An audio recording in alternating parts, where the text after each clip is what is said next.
Eyyo eyyo eyyo, selamlar. Nasılsınız arkadaşlar, iyi misiniz? Beni soracak olursanız ben gayet iyiyim. Bugün başlıktan da anlayacağınız üzere bir sağlık programı tadında olacak aslında.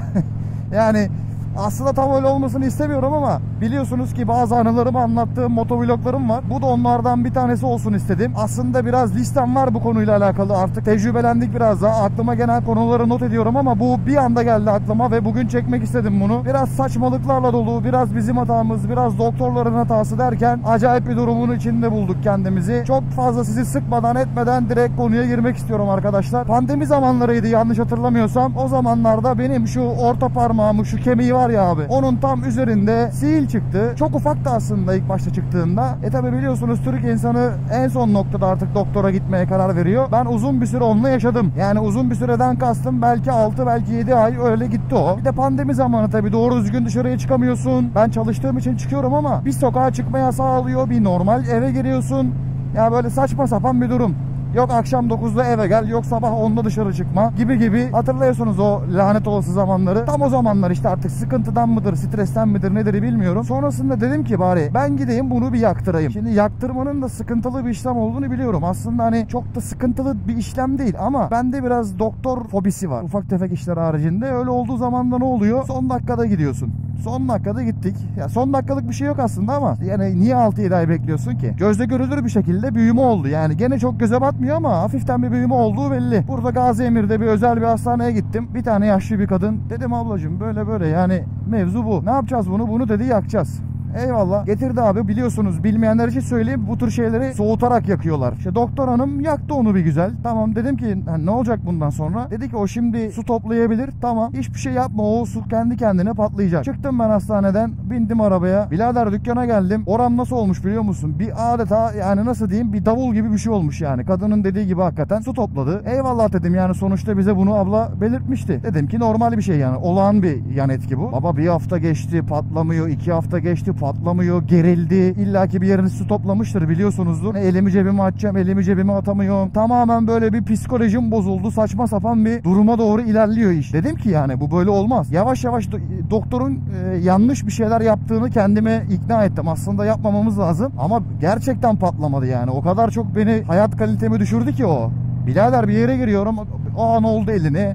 Bir şey oluyor. Aa ne oldu eline? Yani spor yapacağım, basket oynayacağım, oynayamıyorum. Sokağa çıkacağım, insanlar tip tip bakıyor böyle bir. Yani biliyorsunuz o bakışları. Hepimiz yapıyoruz. Abi ne yapacağız, ne edeceğiz? Ben bunu kendi imkanlarımla patlattım abi. Hata bir. Yani belki de hataların en büyüğü. Bayağı bildiğin iğneyi yaktım. Eski usul iyice böyle kararttım iğneyi. Dedim ki aga ben bunu patlatırım. Birader onu ben iğneyle patlattım. Ya sen doktor musun? Senin neyin peşindesin sen? Niye böyle bir şey yapıyorsun? Yapacak bir şey yok. Cahillik diyelim. Tabii oradaki o ölüleri yavaş yavaş kendi kendine gitmeye başladı. Bu sefer alttan daha oluşmamış deri var. Şimdi çünkü yanık yani, bildiğiniz yanık bu. Altta olmamış deri var vesaire derken tamam oradaki o sihir gitti ama altta açık bir yara var en nihayetinde. Artık oradan mikrop mu kaptı, ne oldu bilmiyorum. Ya da hani sihirin kökünü mü kurutamadı derler. Nasıl derler bilmiyorum. Saçma sapan bir durumdu ya. Orası kendi kendine iyileşti o sonra, o yanık su topladı. Patlattım. Orası işte atıyorum 2 haftada, bir haftada kendini topladı. Eyvallah. Birader bir daha çıktı. Ve bu sefer nasıl çıktı biliyor musunuz? O su topladı, ben patlattım demiştim ya. Tam onun büyüklüğünde. Yani nasıl diyeyim sana, bir 25 kuruş düşün. 25 kuruş büyüklüğünde sihir oldu orada. Bu nedir yani, hani bunun bir çözümü yok mu abi? Şimdi bir kere doktora gittik ya, ikinciyi de gitmek istemiyoruz yani. Hani yine aynısını yapacaklar, yine aynısı olacak. İşte su toplayacak. Yani ufacık şey için bu kadar su toplayan yer, 25 kuruş büyüklüğünde bir sihir düşün. O zaman neler yapmaz insana diye düşündüm ben. Artık iyice kafam gitti. Bu sefer de alternatif tıpa yöneldik. Nedir abi o? Dediler ki hani sihir için okunan bir dualar var, bir şeyler var. Bunu dediler insanlar yapıyor. Ya abi yapma etme bunu okumakla bak bu olmaz. Ya sen bir git okut. İş yerimizde karşı komşumuz vardı, orada çalışan bir abimiz vardı. Dedi birader benim babam okuyor. Tamam abi, akşam bastım gittim evine. Sağ olsun hacı abi eline böyle bir şeyler aldı. Buğday mıdır artık nedir tam hatırlamıyorum. Onunla böyle ovaladı, bir şeyler okudu. Şifa olsun dedi, paketledi gönderdi bizi. Abi ne şifası ya, alakası bile yok. Biraz daha araştırırken böyle incir sütü diye bir şey varmış abi. İncir sütünü buldum ben, neymiş, onu böyle damlatıyormuşsun sihirli olduğu yere, orayı o yakıyormuş, kurutuyormuş vesaire. İncir sütü de işte bu bildiğimiz incirin daha böyle olma aşamasındayken hani böyle böyle kıçından koparırsınız da süt gibi bir şey yakar ya, beyaz. O yani. Yapış yapış bir şey o. Bizim de evin yanında böyle ormanlık bir alan var. Orada da incir ağacı varmış. Ulan öküz müsün? Bir kafanı kaldır bir bak ne ağacı var diye burada değil mi? Her gün gelip gittiğimiz yol. Bir baktım incir ağacı. Ya sanki altın bulmuş gibi sevindim. Onu düşünüyordum yani, incir ağacını nereden bulacağım vesaire diye. Sökersin kanka oradan 3-4 tane böyle bir incir. Birader onu elime bir döktüm. Yani böyle 4-5 damla bir şey zaten o. Döküldükten sonra da tövbe yarabbim böyle bir yapış yapış bir şey oluyor yani. Bak elimi bir yaktı kanka, böyle bir şey olamaz. Durduğu yerde kanka sihir kanamaya başladı, biliyor musun? Bak durduğu yerde kanamaya başladı. Dediler ki bunu belli bir süre yapman lazım, işte bir ay.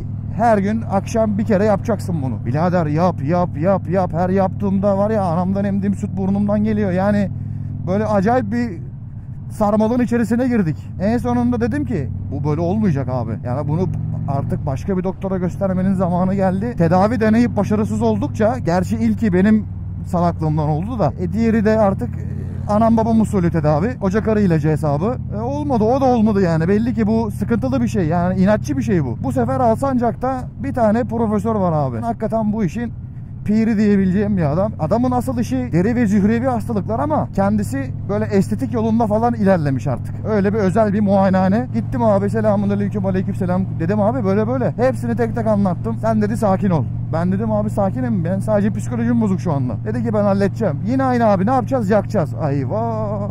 Abi aldı adam elimi bir güzel. O da yaktı. Bir 5 dakika bekledi. Sonra bir daha yaktı. Ya dedim abi yanlış anlama, doktorları kıyasladığımızdan değil de hani bak ben böyle bir şey yaptım, başıma bunlar geldi. Sen de dedim şimdi bunu yaktın. Bu dedim su toplamayacak mı? Daha büyük su toplayacak dedim bu sefer. Onun dedi sıkma açısı var. Hangi açıda sıktığın çok önemli dedi. O elinde böyle tüp gibi bir zımbırtı alıyor işte, yakacak ya. Birader hakikaten böyle 2-3 gün geçti. Hiçbir ne su toplama var ne bir şey var. Olduğu gibi duruyor ama. Elimde ben böyle elliyorum. Ya bir şey yok. Yani bu da tedavi olmadı gibi oldu, anladın mı? Hani bize de yaranamıyor doktorlar. Ulan bir tanesine gittik. Elimiz su topladı, bir ton mevzu oldu. İkincisine gittik. Bu sefer su toplamadı diye caz yapıyoruz falan. Bizde şimdi kaşıntıda var ya, basketbolla oynuyoruz. Abi 2-3 gün ben top oynamadım. Bir de böyle yaz havalarda tam basket havası. Arkadaşlar top oynuyor, ben oynayamıyorum. Adam da dedi ki bir hafta falan top oynama birader dedi. Spor yapma yani, tamam. Biz dayanamadık tabii, kaşıntı var ya. Gittik abi 3. gün top oynamaya, top oynuyorum. Şimdi basketbolla temaslı bir spor. Doğal olarak hani elini sakınamıyorsun. Ben denedim, olmuyor yani, sakınarak oynanmıyor. Sonuçları ağır oldu işte. Birader o koskocaman 25 kuruş büyüklüğündeki çocukla böyle mücadele ederken, top elimde ya, böyle iki elimi tutuyorum topu. Topu sola çektim, böyle çekerken artık sırtına mı geldi, böyle işte atıyorum vücudunun yanına mı geldi, ne olduysa oraya böyle elim sıyırttı geçti. Bir baktım birader sihir komple koptu. Allah seni kahretmesin. Hakikaten şu anda bakıyorum, gerçekten gereksiz işler yapıyorum. Ya bir sabretsem bir hafta 10 gün geçecek zaten, anladın mı? Bir tanesinin kendi salaklığımızdan gitti. İkincisi gene aynı hikaye. O da bizim salaklığımız. Hemen mesaj attım adama. O bana dedi ki ekstra bir şey olursa benim dedi özel numaram bu. Bana dedi mesaj at. Ben dedi bir şekilde sana cevap veririm. Hemen elimin fotoğrafını gösterdim. Abi dedim durum böyle böyle. İşte Fusidin diye bir krem var. Onun artık antibiyotiklisi mi varmış? Bir şeylisi var işte. Etken bir maddesi var onun. Onu dedi al eczaneden hemen dedi sürmeye başla. Birader o Fusidin'i ben kullandım. Aşağı yukarı bir 4-5 gün. Ve sonucunda çok güzel bir sonuç aldık. Tekrardan kontrole çağırdı beni. Gittim ben. Baktı etti süper, bir kere daha kontrole çağırdı. Orada da çok güzel bir sonuç, hiçbir sıkıntı yok. Yani hafif bir iz kaldı. O normal artık, onda yapacak bir şey yok. Çok göze batan bir şey değil. O şekilde bir maceramız oldu. O lanet olası sihirden de o şekilde kurtulmayı başardık. Biraz meşakkatli oldu. Biraz cahillik kattım size bugün. İşte böyle şeyler yapmayın arkadaşlar. İncir sütü eyvallah, bazen belki faydalı olabilir. Hani deneyin. Ama çok faydalı olacağını düşünmüyorum ben. Tabii bu sihirin büyüklüğüne, nerede olduğuna da bağlı bence. Hani çok bilimsel konuşmuyorum şu anda, tamamen götümden salladığım bir konu bu ama hani büyük ihtimalle öyle bir şeydir yani. Hani tahmini konuşuyorum. Böyle bir mevzu oldu arkadaşlar. Onu sizlerle paylaşmak istedim. Benim için gerçekten saçma sapan bir zamandı. Manasız hareketler yaptığımız, doktorları dinlemediğimiz. İşte doktorun da iyisi kötüsü var bence. Yapacak bir şey yok. Sağlık olsun diyoruz. Başka da bir şey demiyoruz. Yani siktiri boktan bir tane sihir bile nelere kadir, görüyor musun? Gerçekten psikolojimin bozulduğu bir zamandı. Öyle bir durum yaşamıştım. Yapacak bir şey yok. O da geldi geçti gitti. Bu videoda gelsin geçsin gitsin. Beni izlediğiniz için teşekkür ederim. Yavaş yavaş videoyu kapatalım. Kanalıma abone olmayı unutmayın. Yorum yapmayı ve videomu beğenmeyi unutmayın. Görüşmek üzere. Kendinize iyi bakın. Bay bay.